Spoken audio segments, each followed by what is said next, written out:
that was sitting right there and he was having his supply lines messed with Nathan Bedford Forrest, and it was all this mess.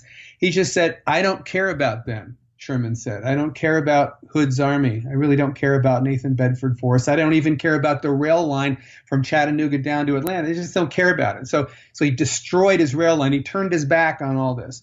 And he turned and he marched, and everybody thought this was insane, Grant included. Everyone thought, you're going to turn your back? You just beat this army in Atlanta and you're going to turn your back? You should go destroy it. You should pursue it till the end in the West. Grant said, no, I'm going to march across Georgia. I'm going to fan out, and I'm going to break the will of the Confederacy by showing them what is going to happen. But and this is for which he's famous, of course, but the interesting thing about Sherman, and the most interesting thing, is how he felt compelled to explain what he was doing in moral terms to every single person he asked. If a little blue-haired old lady came up to him in the street and asked, he would stop and for 20 minutes lecture her on why this has to be done. He wrote long editorials. He spoke at great length for years as the kind of apologist and ideologue of this unbelievably harsh war.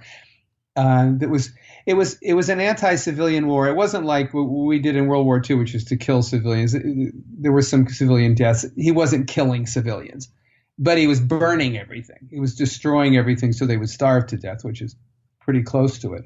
But he became the theorist and ideologue of the hard war, and no one else was saying anything. The stuff I go into this in my book, but a lot of the letters he wrote and published things that he wrote for publication in newspapers explaining the moral position of the Union, how we, the Union, were the nicest, kindest people in the world. He said, all you got to do is stop fighting and we will give you everything. We will take care of you. You won't starve to death. This was the moral message. And nobody anywhere was saying anything like this. It was Sherman out there alone with his idea of how he was going to break the Confederacy and how he was going to explain it, particularly to the Confederacy, how he was going to explain to them why he was doing it to them. It's really fascinating. And the guy's kind of a verbal genius. And anyway, because the last year, and I'll wrap up this answer now, because the last year of the war is so bitter and it's so hard from the point of view of the South. The Shenandoah Valley gets burned. Large sections of, Georgia and the Carolinas get burned. Well, South Carolina. He is the embodiment of what happened to the war, which is a turn into a kind of bitterness that defines it, that defines the way the South felt about it anyway for the next, until now and continuing on to the future. And so for that reason, I guess he becomes sort of the poster boy of the book. And he's just a fascinatingly complex character, a racist. Some people did in the Union Army, but not on high-ranking ones. And on the other hand, wildly popular with black people in the South. Wildly popular. At some point, Stanton, the Secretary of War, comes south because they're so concerned about his public position toward slaves, freedmen in the South. They think he's a racist. They think he's awful. They think he's going to blow it for Lincoln. And so he comes down, makes a special trip, and he meets with all of these black leaders, all the existing black leaders within like 100-mile radius, so the church leaders and any form of leader that there was. And at some point, he's meeting with them, and he calls them into a meeting. First time any black leaders had ever been called into a significant meeting about the Civil War. And at some point, he asks Sherman to leave. Sherman is just infuriated. And Sherman leaves, and Stanton asks the leader, says, okay, what do you think of this guy? They said, this is the greatest guy we've ever seen. This is a man given to us by God. We love him. And so you have it. So he's a complex. That's what's so interesting about him. He's so complicated. Well, this raised another question I was thinking of as you were describing that. Total war works sometimes, as in the case of Sherman, which you described. Other times it just makes people mad. So the times when it works is this, or you could look at something like Curtis LeMay, an Army Air Corps general in World War II who engineers the firebombing of Tokyo. He supports the dropping of nuclear weapons on Tokyo. Other times, the population just gets angrier with total war. The Soviet invasion of Afghanistan, the Vietnam War. Right. You could argue British treatment of colonials during the Revolutionary War. So for another big tangential question, what do you think makes total war work, and what do you think makes it not work? Well, first of all, we have to define our terms. There was the term total war as it applied to the Civil War and in the Sherman lexicon meant that you were going to go after civilian property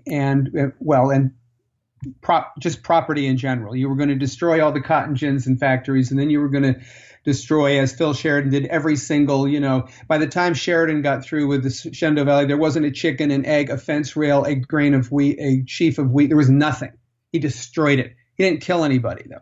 Okay, compare and contrast to the firebombing of Dresden by the Allies, okay, with the dropping of the atomic bombs, with the firebombing of Tokyo. Those were attacks on human beings on a large scale. So total war as we would understand it today, that would have involved, say, going to Atlanta and killing everyone. That didn't happen. So there is a difference in degree, and I guess the only time that I can think of in the Civil War when there was an anti-civilian attack was the Union shelling of Fredericksburg, which was really pretty radical, 100 shells a minute into a town. The only time they ever did that.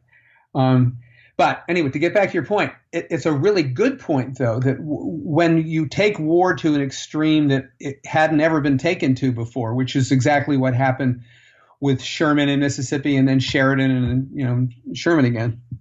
When you take it to this extreme, I mean, you really make people bitterly and desperately mad.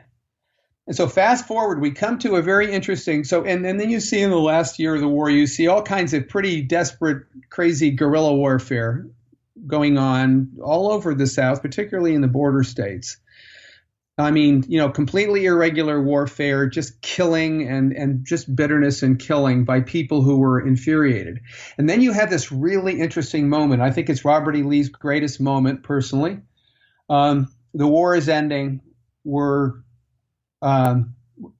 war is ending in the East anyway. I mean, Lee is cornered. Lee isn't going to escape. And he has a discussion with his staff, some very prominent and reasonable members of which are saying, we should do what our president, Jefferson Davis, is saying we should do, is we should go to the hills. Don't surrender.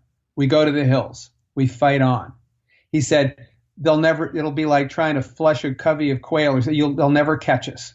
So we can continue the war for years. And there were a lot of people who felt that way in the South. I mean, the president of the Confederacy felt that way. A lot of Lee's senior staffers felt that way. And it would have been probably the worst thing that could happen to the country. And it was the thing that Lincoln and Grant feared more than anything else, was that the war would never stop. It would be eternal guerrilla war. And Lee used his formidable influence and power right at that moment, and he said, we're not going to do that. We are not going to take to the hills. It's going to be too awful if we do it. And I think that, getting back to your point, I think the reason that was such a possibility, and all Lee had to say really was, yes, let's do it, and it would have been done. And talk about a bloody end to the war. It would have been really, I don't know, it would have been the thing that everybody feared, about Japan and the rationale for dropping the bombs, which was, you want to fight a 20-year war against tens of millions of people who are willing to die in a guerrilla warfare, a land war in Japan, or do you want to end this now? It was hypothetical, of course, but same idea. So in a sense, yes, it made people really mad and really desperate, and it was a really close call at the end whether they were going to the hills and just going to keep fighting. So really interesting question. Hey everyone, Scott here. One more brief word from our sponsors.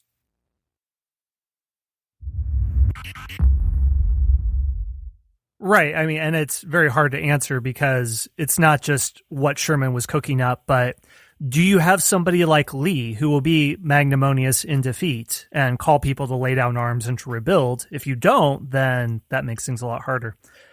Well, another factor too I want to get to, and this is in the last year of the Civil War, something very important and should never be left out of this narrative are Black soldiers participating in not only the Union effort, but calls for emancipation in the Confederacy. So I'd love to hear your take on this. Well, the war, the Black soldiers, which amounted at one point to 10% of the Union Army, I mean, it wasn't just a theoretical kind of idea that they were tipping the balance of power. They did tip the balance of power. Because one of the things that, when you look at Union's supremacy in numbers, which is always, it always looks like it's 2-1, right? But actually, when you look at the amount of ground that the Union had to hold, the amount of railroad tracks it had to defend, just the amount of kind of guard duty and transport duty and defensive terrain duty and worrying about guerrillas duty, a lot of their troops were tied up, that were not able to be on the battlefield. And so adding 180,000 troops meant that, and a lot of them were in combat and a lot of them were also in support functions, but it really did, the actual available troops on the ground were often not that far apart between the two sides. And so it really did make a difference. And it was also, sociologically, it was what Lincoln correctly saw as the kind of, it was the mechanism of emancipation. You could say that somebody was free. Okay, and then then let's say a slave escapes, crosses through Union lines. Okay, he's free now. But is he really free? Well, we're still working on that one. But one of the ways to make emancipation real was for particularly not only freedmen but slaves, who made up more than 60% of the Union Army, to become soldiers. Now they've got pay, albeit a fraction of the white soldiers' pay, but they've got uniforms and they've got purpose and they've got ranks and they're soldiers. They're soldiers. That's who they are. They're not. What was your identity if you were like a slave who had just come through the line? Now you weren't anything yet. Maybe you were a tradesman or something, but you didn't have an identity. You were in some refugee camp. Well, as a soldier, it changed that. You fought for your country. Now, they were horribly mistreated by the North, and they were targeted for not only especially targeted for killing, the Confederates shot at them if they had a choice, but they also were often given no quarter and they weren't taken captive in a lot of battles, and they were killed. It was very, very difficult for them, and I go into that in some detail in the book. But it was this phenomenal engine of actual emancipation. And you look at some of these black units, and they're really interesting. I'm looking at one I think was in Maryland, where they're all mustered in Maryland, I guess. But you had free carpenters from Maine and slaves from from Mississippi, and I go through the list of professions. There are like 20 different professions in there, and all this cultural exchange that goes on. The Northern blacks felt they were sort of intellectually superior to the Southern blacks, partly because they were more literate. On the other hand, they were more than happy to learn all these incredible songs that the Southerners learned over the campfires. Really interesting stuff, and some great battle tales also, which I go into in the book. It's a great part of it's a big part of my book, and it's a great tale of what happened in the final year of the war. Interestingly enough, the first infantry unit to go into Richmond after Richmond had fallen, the Confederate capital, were black. Against every single effort, I'll just tell this quick story real quick, every single effort from the white troops to make sure that didn't happen. So what happens is they get to this point, they crash through the trenches and the breastworks, which everybody thought were impenetrable, and there they are, and they're all kind of moving toward Richmond. They're only a few miles out, and everybody stops at some point or is ordered to stop, and then there's a decision made, and everybody knows what it's going to mean in life and history